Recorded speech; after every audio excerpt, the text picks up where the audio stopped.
Shut up, Evelyn. If Marcus were still alive, he'd be ashamed of a useless old black woman like you. That was what Naomi, my cruel daughter-in-law, spat straight into my face right in the middle of my son's funeral. She even lifted her chin proudly and declared, "From now on, everything Marcus owned belongs to me, and you get out of my house." But just seconds later, the church door swung open. A strange man stepped inside and placed a red sealed envelope right in front of Naomi. She scoffed. "What kind of nonsense is this?" He replied, cold as steel. "Naomi Parker Marcus sent me, and what's inside this envelope will strip away everything you're trying to take." Naomi froze. The entire room held its breath. Who is he? What has Naomi been hiding? And if you were me, would you endure or finally rise up? If you want to see the moment Naomi's world collapses, hit subscribe and comment continue. I am Evelyn Carter, 62 years old, a dark-skinned African-American woman who has learned to survive the world alone. After my husband passed 8 years ago, the small house on Maple Street became the place where I forced myself to keep living. I always told Marcus he was my whole heart, but the truth is, he was the one keeping me alive.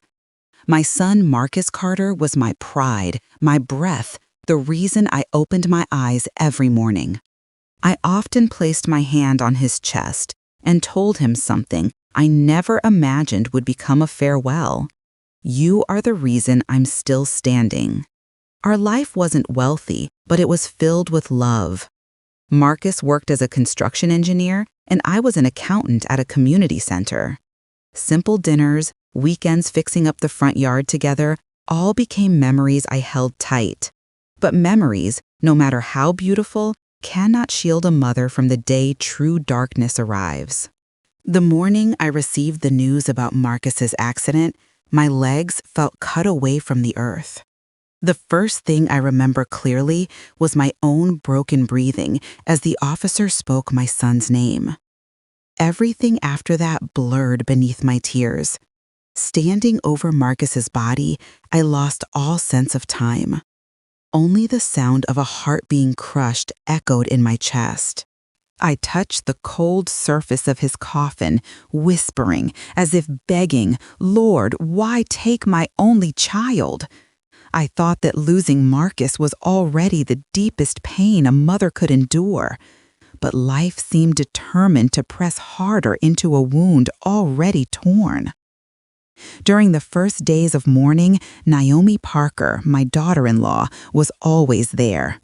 She hugged me, brought food, spoke with a softness that felt sincere. "Mom, let me handle everything. Marcus would want you to rest." I believed it, or more honestly, I wanted to believe it. But after the wedding, Naomi had changed. The gentleness faded, revealing a coldness in her eyes every time she looked at me. Her words were sharp, her tone always making me feel like a burden in the very home I had built. Some afternoons, as I watered the flowers Marcus once tended, Naomi would step onto the porch, arms crossed, and say with a cutting voice, "Don't think Marcus cares about you the same anymore." I endured it for Marcus because he once told me Naomi just needed time to fit into the family. I wanted that to be true. I wanted my son's world to be peaceful. But after Marcus died, Naomi discarded the last pieces of her mask. What remained was a cold ambition that seemed determined to erase me. Many nights I stared at the ceiling, trying to understand why Naomi had changed so drastically. But I realized some things don't need understanding because truth reveals itself in the cruelest moment. The day of the funeral arrived. I stood beside Marcus's coffin, holding his portrait against my chest. The priest's voice rose and fell like a blade against my still bleeding heart. I stepped closer, placed my hand on the smooth wood, and whispered, "My flesh and blood lies in this coffin." I didn't know Naomi had stood behind me. but her voice, icy as a bucket of cold water thrown into my soul, came sharp and loud enough for the entire third row to hear. And then something I never imagined became reality. Naomi stepped closer, her breath hitting my ear, dripping with venom. She spoke slowly, as if carving each word into my heart. "Don't think anyone sees you as a mother anymore. Marcus is gone. You have nothing left." I turned toward the face I once considered a daughter. But the eyes staring back at me were filled with something I had no name for except cruelty. At that moment, the whole church fell silent. People stared, but no one stepped forward. A few pitiful looks fell on me like salt on a fresh wound. I wanted to step back, wanted to run, but my feet were fixed to the floor. I had thought losing Marcus was the end of all pain, but I was wrong. The worst was still waiting for me, and it would happen right there at my son's own funeral. The air inside the church felt thick, as if someone was pressing hard against my chest.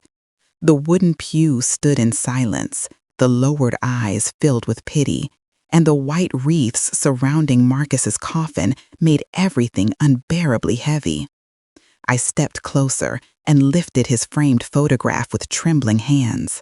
His face in the picture shone like sunlight, yet today that light only made my heart tighten. I touched the edge of the frame and whispered, "My own blood lies inside that coffin," reminding myself this wasn't a nightmare. I stood there for a long moment, drowning in a grief that had no end, when I heard Naomi's heels tapping behind me. I didn't want to turn around, but her presence sent a cold line down my spine. She came up beside me, her face unreadable, her voice loud enough for the entire front row to hear. "Shut up, Evelyn." "If Marcus were still alive, he'd be ashamed of a weak old black woman like you." Every word felt like a knife driven straight into my chest. A few people turned, their expressions shifting between confusion and shock. I swallowed the lump rising in my throat, but it felt like thorns scraping inside me. I turned toward Naomi, trying to find even the smallest spark of humanity in her eyes, hoping to understand how she could speak like that in front of Marcus's spirit. But there was nothing. Her eyes held only coldness and a smug contempt that cut deeper than any insult. I stepped back, trying to steady myself. Hands from nearby pews reached toward me in sympathy, but I couldn't feel anything except the trembling of my own heart. Naomi moved forward, positioning herself directly in the aisle like she was the one leading the ceremony. Everyone's gaze shifted toward her, and I could sense that she wanted this attention. She wanted every single person present to witness how she crushed the mother of the man she had married.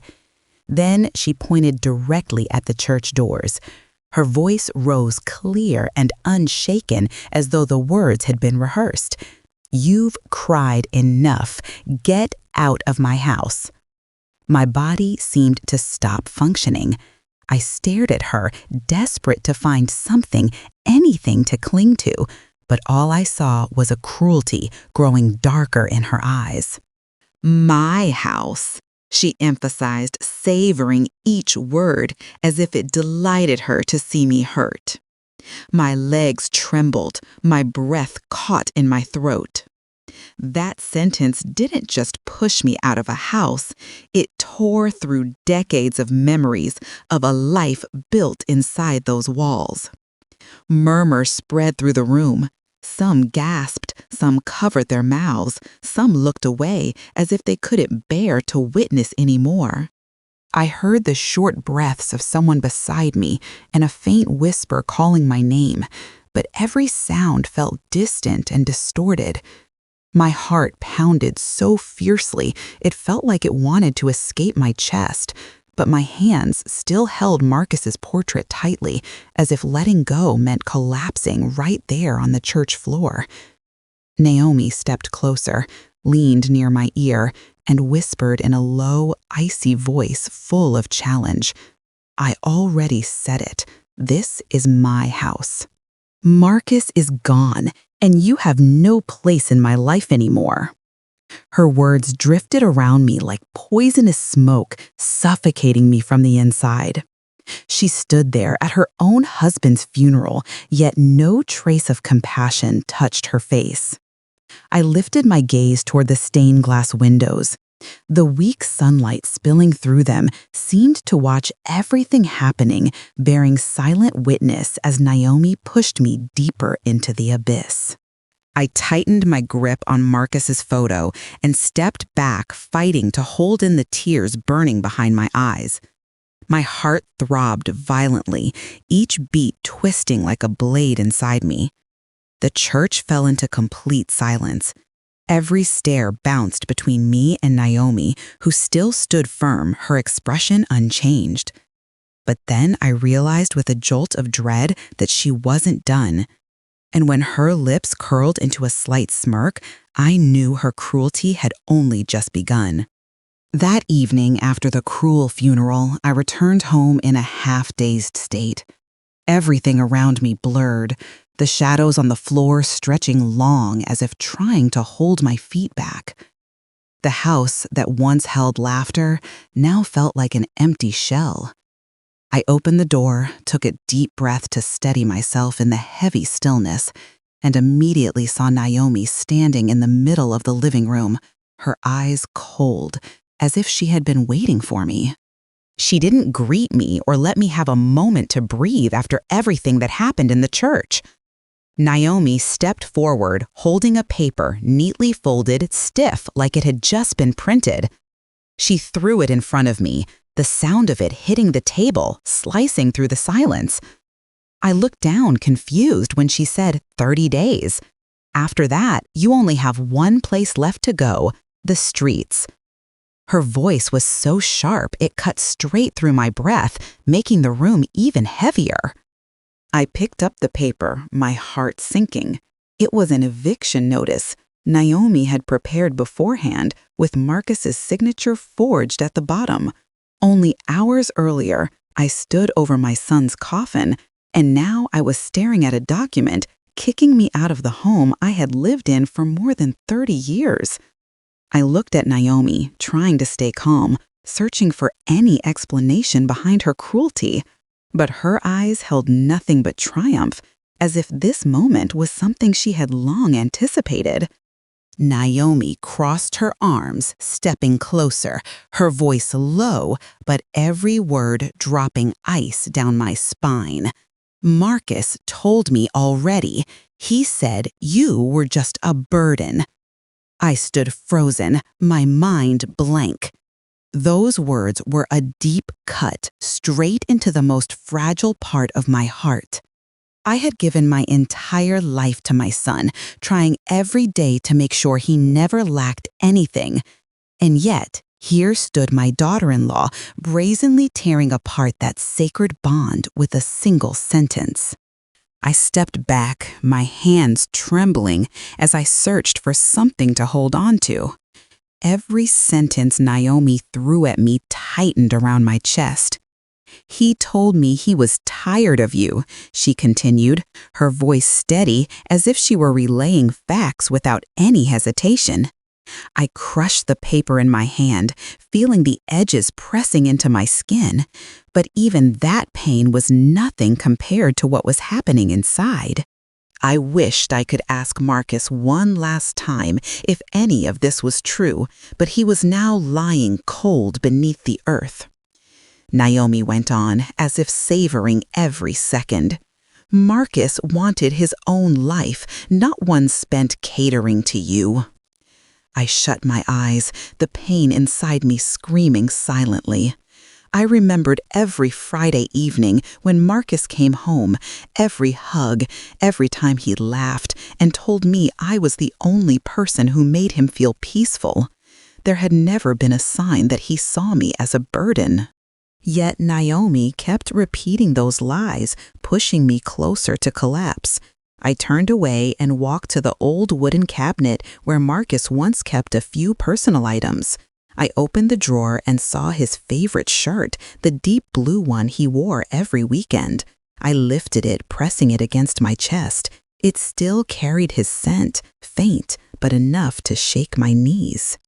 I held the shirt as if it were the last piece of my son I could still touch, whispering through a strained voice, my own flesh and blood, and he called me a burden.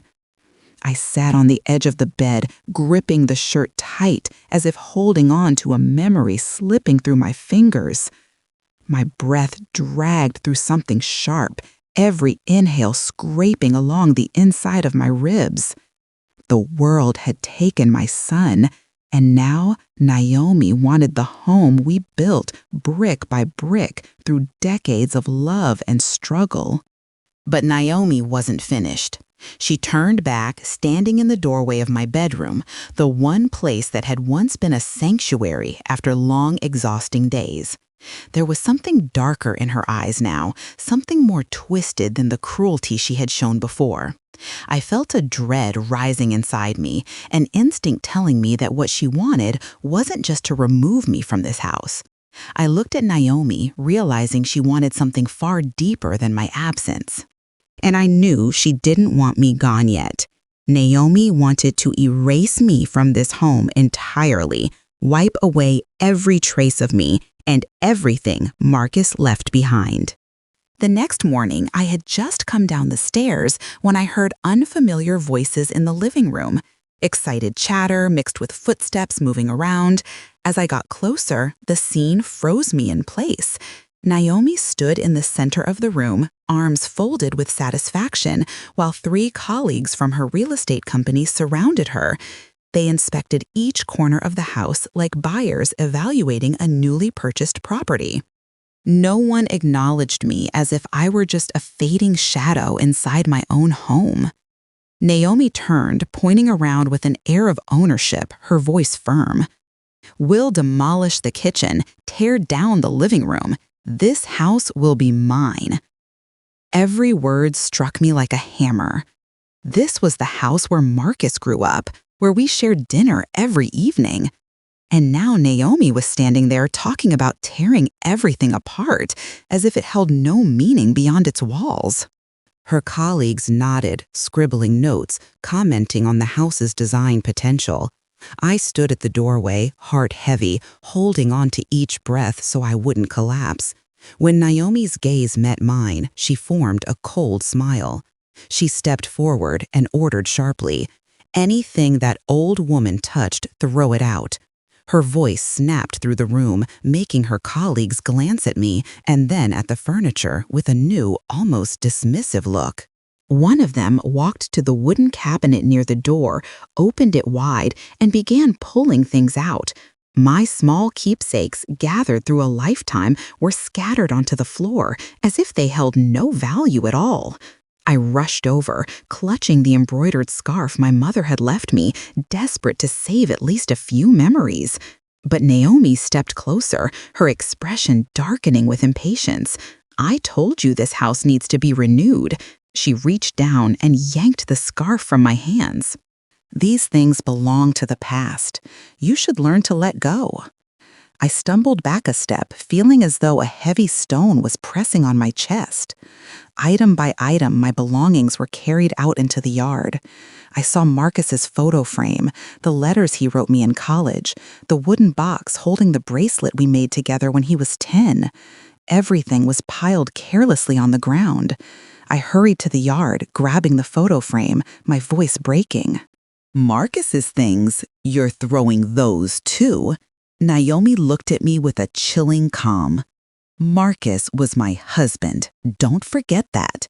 Whatever I want to keep, I keep. And whatever I think gets in the way of my new life, I throw out." The words hit deeper than any wound Naomi had caused so far. She reached into another box and pulled out the small case containing my wedding rings.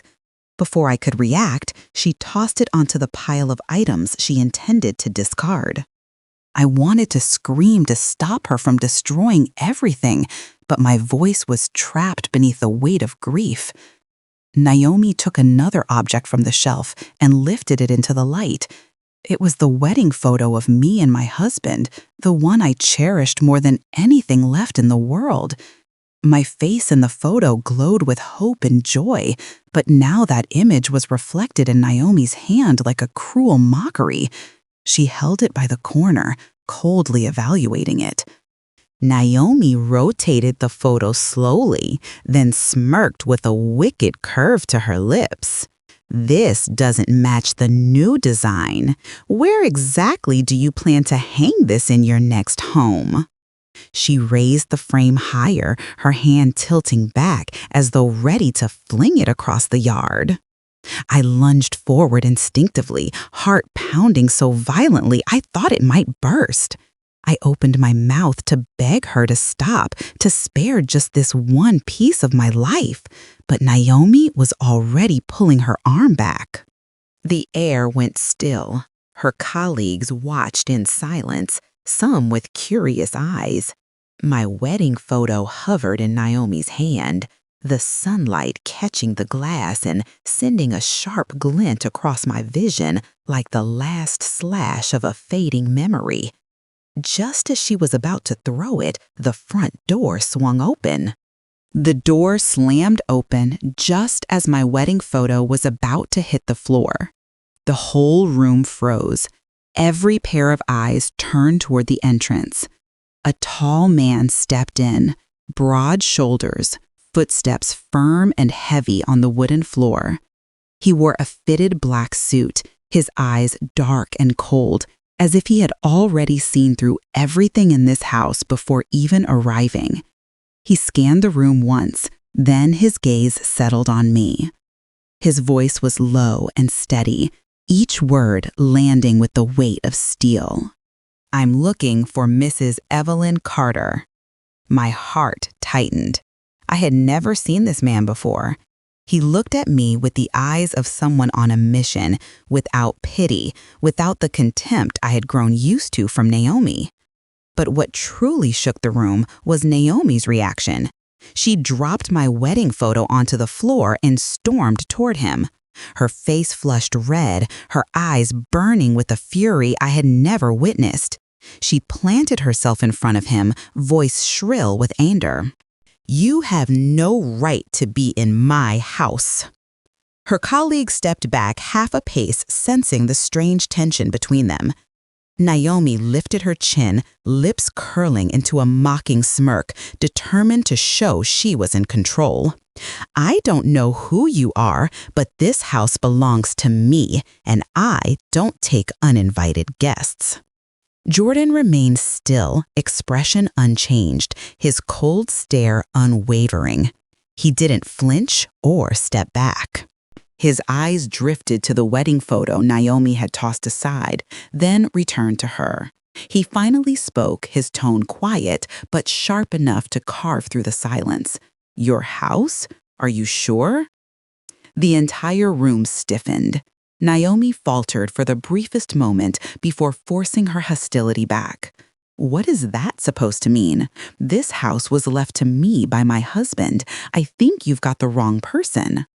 Her voice rose as if volume could turn her claim into truth. But Jordan's mouth curved slightly, a thin, icy smile only a man completely confident in his information could wear. The air seemed to press down heavy and expectant. Jordan took one step forward, his gaze shifting from me to Naomi. "I'm very sure I'm in the right place," he said slowly, clearly, as though preparing to open a door Naomi had desperately tried to keep shut. He lowered a black leather briefcase from his shoulder and placed it on the coffee table. The sound it made echoed through the room like a warning.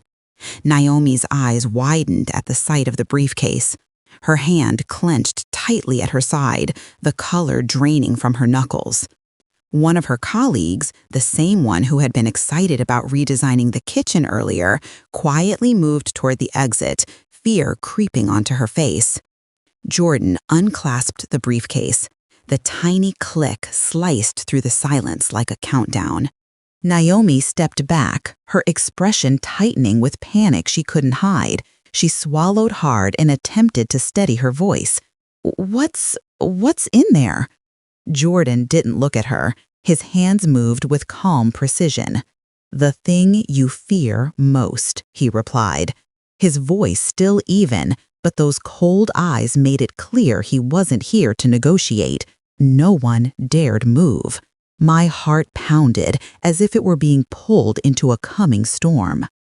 Sunlight spilled in from the doorway, hitting the half-open briefcase and casting a sharp gleam across the room, making it appear almost ominous.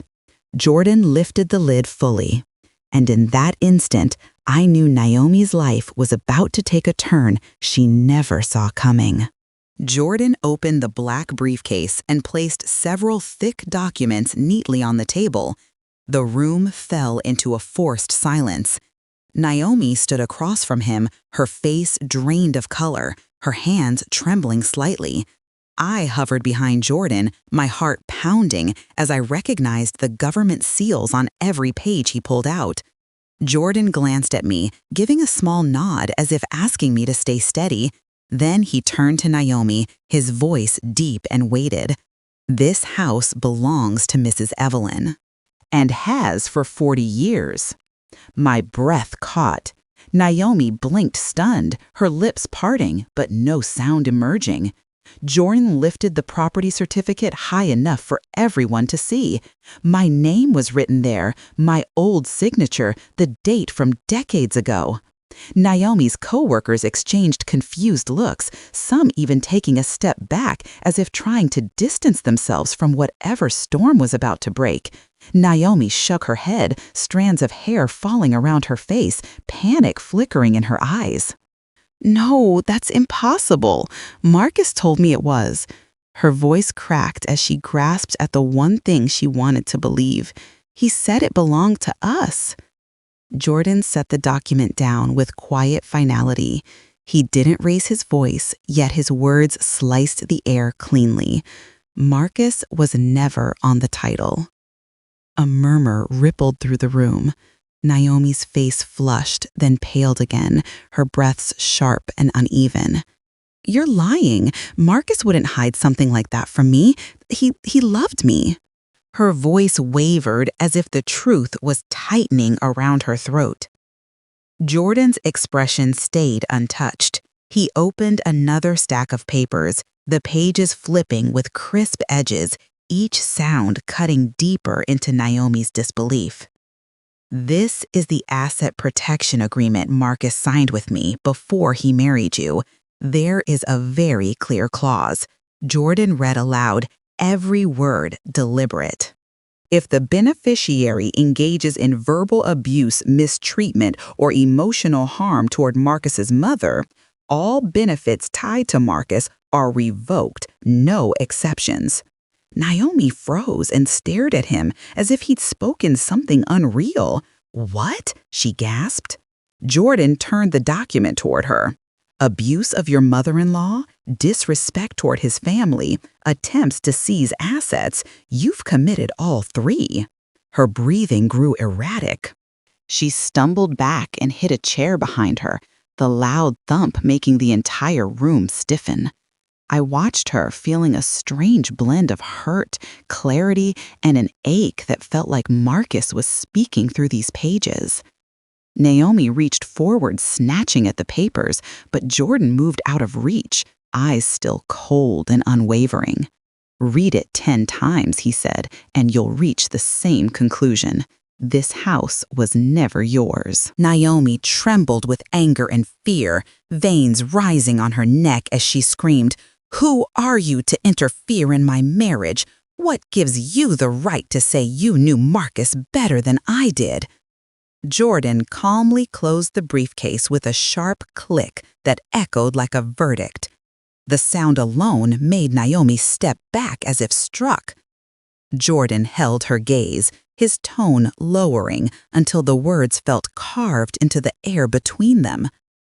"I haven't told you yet," he said slowly, "what my real connection to Marcus is." The room froze. Naomi's coworkers stood speechless, their eyes jumping between the two. I felt my heartbeat rising, swelling against my ribs, waiting for Jordan to continue. He didn't blink, didn't look away. He stood there like a man about to unlock the last door Marcus left behind. And I understood that whatever truth came next, none of us would ever be the same again. The air in the room seemed to collapse the moment Jordan spoke. Naomi stood frozen, her eyes darting wildly, her breath shallow. She stepped back, then suddenly lunged forward in a burst of uncontrolled rage. Her hand shot up, pointing straight at Jordan's face, her voice cracking apart. "Who the hell are you to destroy my life?" Her scream was sharp and shrill, forcing the colleagues behind her to flinch and cover their ears. Naomi's jaw clenched, her hair falling around her cheeks, her face blotched red with fury.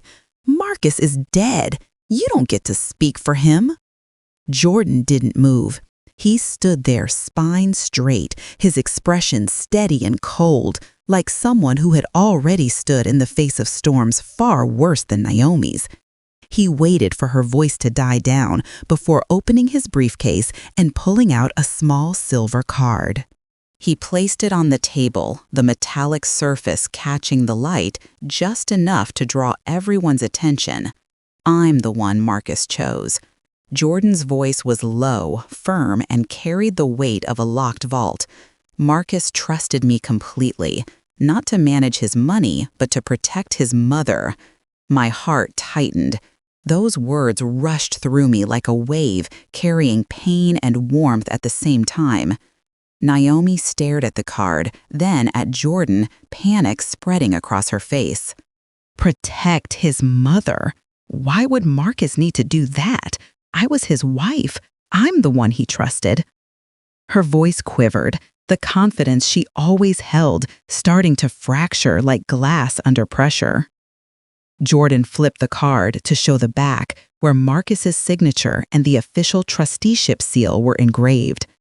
Marcus wasn't blind. He saw everything.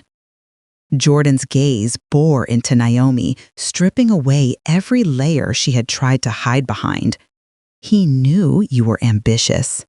He knew you disrespected Mrs. Evelyn, and he knew that one day you would become far more cruel than he ever imagined." Naomi shook her head over and over, each shake faster than the last. "He's lying. Marcus loved me." She turned toward me, eyes desperate for a lifeline. "Evelyn, you know this. Marcus told you he needed space. He said you were—" Her voice faltered the moment she saw my eyes. I didn't speak, but the hurt there made her voice collapse entirely. Jordan calmly placed another stack of documents on the table. The heavy thud echoed through the tense room. "Marcus prepared everything before he married you." Jordan's tone didn't rise or fall. Each word landed with cold precision. "This memorandum here shows exactly what Marcus feared would happen if he couldn't protect his mother. He anticipated every outcome." Naomi's mouth opened, but no sound came. She swayed slightly, like someone whose knees were about to give out. Her face twisted, cycling between anger, disbelief, and terror. "Why?" she whispered, almost speaking to the air. Jordan gathered the documents neatly, resting his hand firmly on them. "Because Marcus knew I wouldn't be manipulated, I wouldn't be fooled by you, and I would never abandon his mother." The room dropped into silence again, broken only by Naomi's uneven breaths and the pounding of my own heart. The colleagues behind her stepped back further, their expressions shifting completely. One whispered something under his breath, the fear in his eyes unmistakable when he looked at Naomi. Jordan glanced briefly their way before turning back to Naomi. "You think Marcus didn't see how you spoke to Mrs. Evelyn, how you exploited her kindness, how used his name to justify your cruelty?" Naomi began to raise her voice to argue, but Jordan lifted a hand, stopping her mid-breath. I have evidence, and it's not just papers. He reached into his briefcase and pulled out a small black device, rectangular and solid, placing it on the table with a metallic clink. Naomi jerked backward at the sound. My heart skipped a beat. This wasn't a document. It was a recording device. Jordan set his palm on top of it, not pressing play, but the look in his eyes already told the whole story. "Inside this," he said slowly, "is something you won't be able to deny." Naomi froze completely, all color draining from her face. She stared at the device as though it wasn't an object, but a verdict, crafted specifically for her. And I felt it too. The truth waiting inside that device would be the end of every lie Naomi had ever built. Jordan placed the recording device on the table with a quiet, precise movement, yet its weight filled the entire room. I stood still with my hands clasped tightly, feeling tension crawl along my spine. Naomi stared at the device as if she saw her future collapsing inside it. Jordan pressed a button. A small green light flickered, and the familiar image of my front porch appeared on the tiny screen. The doorbell camera Marcus had installed for me. A click sounded. Then Naomi's face filled the screen. She looked twisted with rage, her features sharpened by anger she usually hid. Her voice burst out clearly, sharp as broken glass.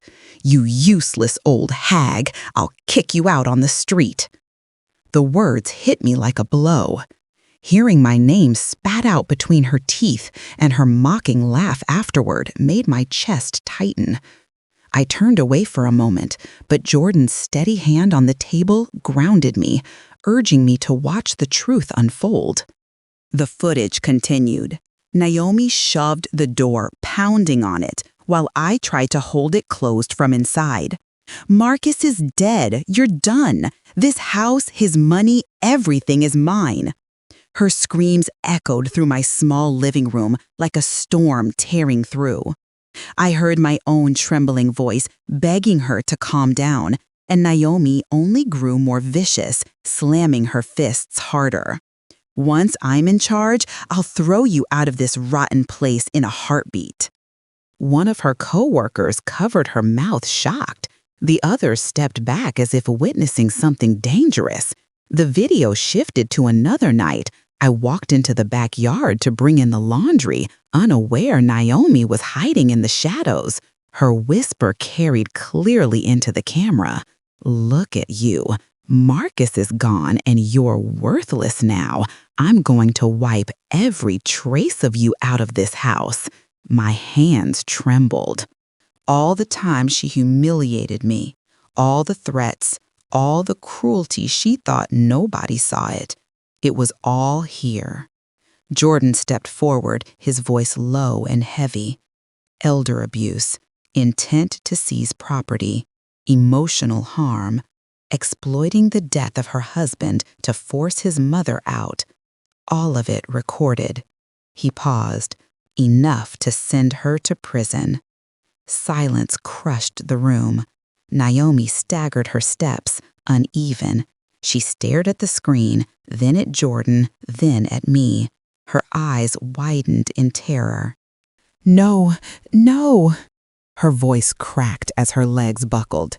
She collapsed to her knees, shaking uncontrollably. Naomi covered her face, a broken sound escaping her throat. I didn't know the camera was still working," she whispered, more to herself than anyone else. I watched her crumble, feeling something sharp inside me, but also a quiet release. For so long, I wondered whether Marcus had known what I endured. Now, through this screen, I felt my son's presence in a way I hadn't dared hope for. Jordan switched the device off and looked at me, his eyes gentler for a moment. Then he turned to Naomi, who was trembling on the floor. "No one forced you," he said. "You dug this hole yourself." Naomi didn't answer. She only rocked forward slightly, muttering as if the walls around her had vanished. I stood still, feeling the house breathe again after years of suffocating shadows. The walls that once soaked up my tears now seemed to exhale with the truth finally unveiled. I took a deep breath, feeling my shoulders lighten in a way I had almost forgotten. Jordan was not finished. He turned to me, his voice steady but softer. "Mrs. Evelyn," he said, "there's one last thing Marcus left for you." The room froze. My heart tightened, a mix of fear and hope washing through me. Naomi lifted her swollen eyes, dread stretching across her face. Jordan placed his hand on the black case, ready to reveal the final secret Marcus had entrusted to him. And I knew that what he was about to say would change everything. After the video stopped, the room grew so cold I could hear my own breath. Naomi was still kneeling on the floor, her trembling hands pressing against the wood, her hair falling over a face drained of focus. Jordan watched her for a long moment, then straightened his voice, returning to its sharp, inescapable finality. "You have 48 hours. After that, this is no longer your place." The declaration hit like a slammed lock. I saw Naomi flinch. She lifted her head, eyes bloodshot with panic. 48 hours, she repeated, her voice broken. "No, I still have my things. I still have contracts." Jordan cut her off with a cold glance. "Every benefit tied to Marcus has been revoked. This house belongs to Mrs. Evelyn, and by law, you must leave after notice is given. I already reduced the time frame at her request. 48 hours is generous." Naomi pulled back her hand, pressing against the wall to stay upright. I saw her legs tremble as if they could no longer bear her own weight. In that moment, I sensed that between us no longer stood a mother-in-law and a daughter-in-law. This was the price for the years she spent crushing my spirit with cruelty. And now she was being devoured by the consequences she created. Behind her, her colleagues stood huddled. Their faces carried disgust and disappointment. The blonde woman, the one who earlier had eagerly talked about tearing down the kitchen, redesigning the living room, stepped forward. She stared at Naomi with cold disdain. "You are the disgrace of our company." Her voice was steady, unaffected. "I'll report this to the director. The company cannot keep someone who abuses an elder, exploits her husband's death to evict his mother." The man beside her shook his head. "We're ashamed we came with you today." Naomi's shoulders collapsed completely. She sank all the way to the floor, hands covering her face as broken sobs escaped her. I'm losing my job," she asked no one in particular. No one responded, but the silence already answered everything. I stepped forward slightly. The humiliation Naomi inflicted on me had once made me afraid of my own home.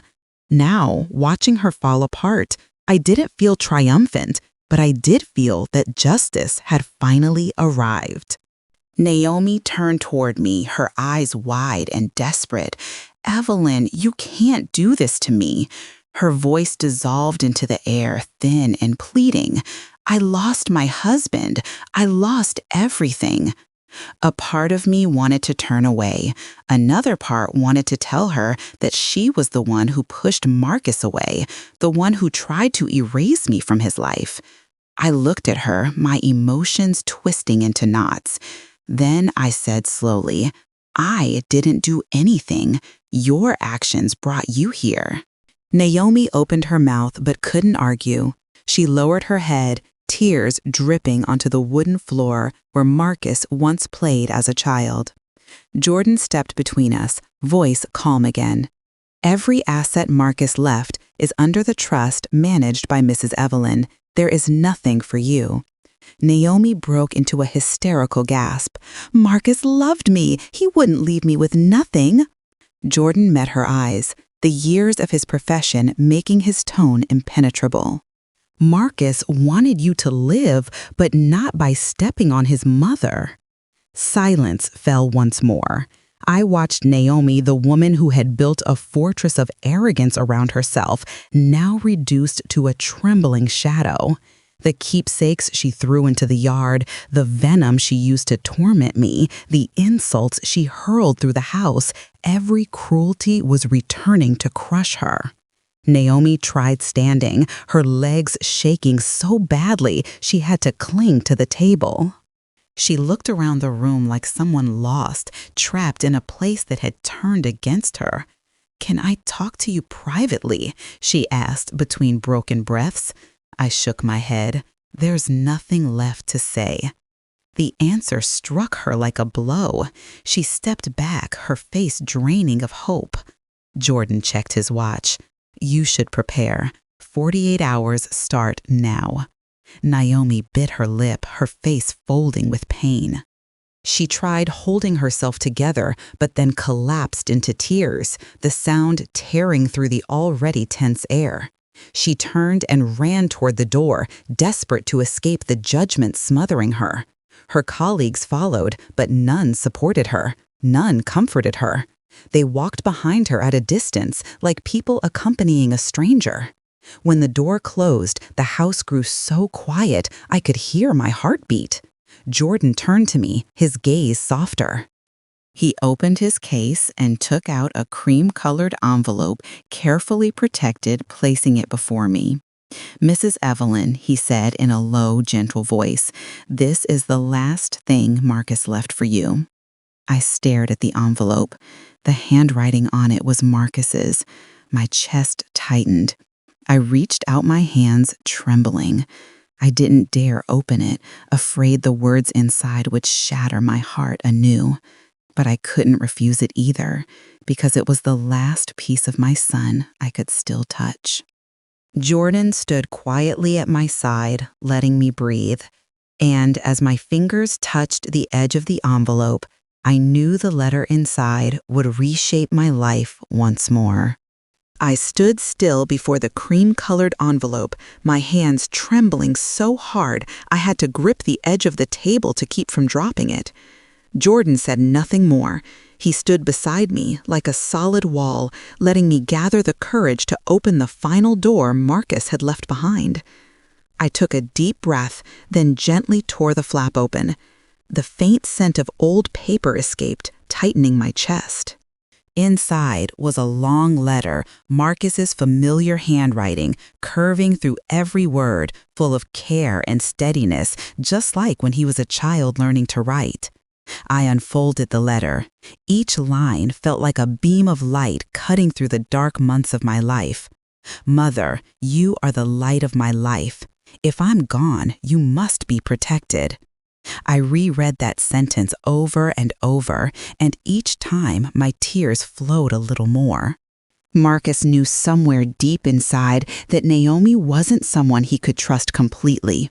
The letter continued like a final confession. "I did everything to make sure you'd never face loneliness or hurt. I fear that one day you would be cornered with no one standing on your side. So I chose Jordan. He is strong, fair, and will protect you if I cannot." I lifted a hand to my mouth, holding back a sob. Marcus had never spoken of such fears. He always smiled, always hugged me when I was tired. Yet now, through the ink on the page, I finally understood he had carried that worry alone. Jordan placed a gentle hand on my shoulder, steadying me. "Marcus loved you more than you realize," he said softly. I turned to the next part of the letter. "If Naomi hurts you, don't endure it. Stand up. You deserve peace. I'm sorry for hiding things from you, but I only wanted to shield you from those who don't deserve you." A tear fell onto the paper, soaking into the final line, "Mom, I'm always here." I pressed the letter to my chest, feeling as if Marcus were holding me once more. Jordan stood still, giving me space to drift through the moment. When I folded the letter again, my hands were steadier. Everything ahead suddenly felt clearer. Marcus had left me everything I needed to keep moving forward. Outside, the frantic sound of Naomi's footsteps echoed in the yard like someone packing in despair. Through the window, I saw her standing among scattered boxes, her face exhausted, looking like she hadn't slept in days. A coworker's car was parked in front, but no one stepped out to help her carry her things. They stood at a distance, avoiding her gaze as if she carried something contagious. Jordan stepped toward the door, waiting if I wanted to see Naomi one last time. I walked onto the porch and watched her clutch the last of her belongings. She turned, and I caught sight of her swollen red eyes. "Have I really lost everything?" she asked, her voice shaking. But I didn't answer. My silence said everything. Jordan stepped forward, his voice firm but not cruel. "Justice always finds the wicked." Naomi gripped her box, her shoulders sinking. She opened the car door without looking at the house again. The door shut with a thud, like a period ending a chapter full of darkness. As her car rolled away from Maple Street, I felt a soft breeze sweep through my chest, as if Marcus whispered, "Mom, it's over." Jordan followed me back inside. He helped me gather the things Naomi had thrown into the yard earlier. I bent down to pick up Marcus's old wooden box, brushing my fingers across it like touching a memory. Jordan set the framed pictures on the table. He asked, "Do you want me to stay a while?" I smiled faintly, yet genuinely, for the first time in months. "It's all right, Jordan. This house is peaceful again." He nodded, understanding, then left only after making sure everything was in order. The afternoon settled softly. A warm golden glow spread across the walls Marcus once painted himself. I sat in the chair where we used to watch TV together every night. No harsh words in the air, no suffocating presence trying to control everything. I placed Marcus's letter on my lap, smoothing its folds. "My child, at last, I can breathe." I looked around the room. Everything still intact, still gentle, like the years when Marcus lived here. I took a deep breath, feeling the crisp air of the freedom I thought I would never regain. The family photos Naomi had hidden were now shining again on the shelf. The familiar scent of old wood carried me back to the nights Marcus brought in a can of paint, laughing, "Mom, this color suits you better." I wondered if Marcus were still alive. Would he sit beside me and tease me like he used to? But I understood the way he protected me today, through Jordan, through the letter, was another way of being present, a more mature and stronger way. Evening crept in. I turned on a small lamp. Its light warmed the entire room. I stared into the quiet space in front of me and whispered, "Rest, my child. I'm not afraid anymore." A gentle breeze fluttered the curtains like a tender touch. I closed my eyes, feeling my heart, for the first time in a long while, settle as calm as a morning lake. And I realized something. Sometimes God doesn't need to punish. He simply lets the wicked fall into the pit they dug themselves. That sentence echoed through the house, restored to peace, as if confirming that justice, even if late, always reaches the right place.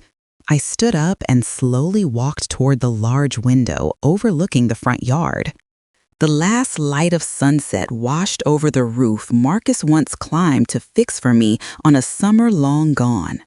I placed my hand on the wooden frame, feeling the warmth of all the years of love still lingering there. "Marcus, you saved me one last time," I whispered, not to the room, but to the wind, knowing deep down my son could hear me. The breeze rustled through the trees, soft like an answer. For the first time after months of darkness, I felt true peace seep into every breath I took. I knew I had just stepped out of a storm, and the sweetest part of every storm is the quiet morning that follows. I turned around, taking in the house that had nearly been stolen from me. Now it belonged to me again, entirely, just as it always had. But more important than the house was the lesson Marcus left behind, that a kind heart may stay silent, yet silence is not weakness. It is strength waiting for the right moment to speak. I lit a candle on the small altar. Its glow danced against Marcus's smiling photograph. That smile brought tears to my eyes, but this time they fell not from pain, but gratitude. From now on, I'll live well. I'll live for both of us, I said, my voice steadier than it had been in years. Outside the window, the sky deepened. A single star appeared. I knew it was Marcus. I knew he was watching over me, proud of the mother who finally stood up in the storm. A quiet smile touched my lips. Sometimes we think we've lost everything, but maybe God is simply clearing the path to return what was always meant for us. And so my story ends here, with justice, with peace, and with the love of a son who never truly left me. A final chapter that closes old wounds and opens a new life.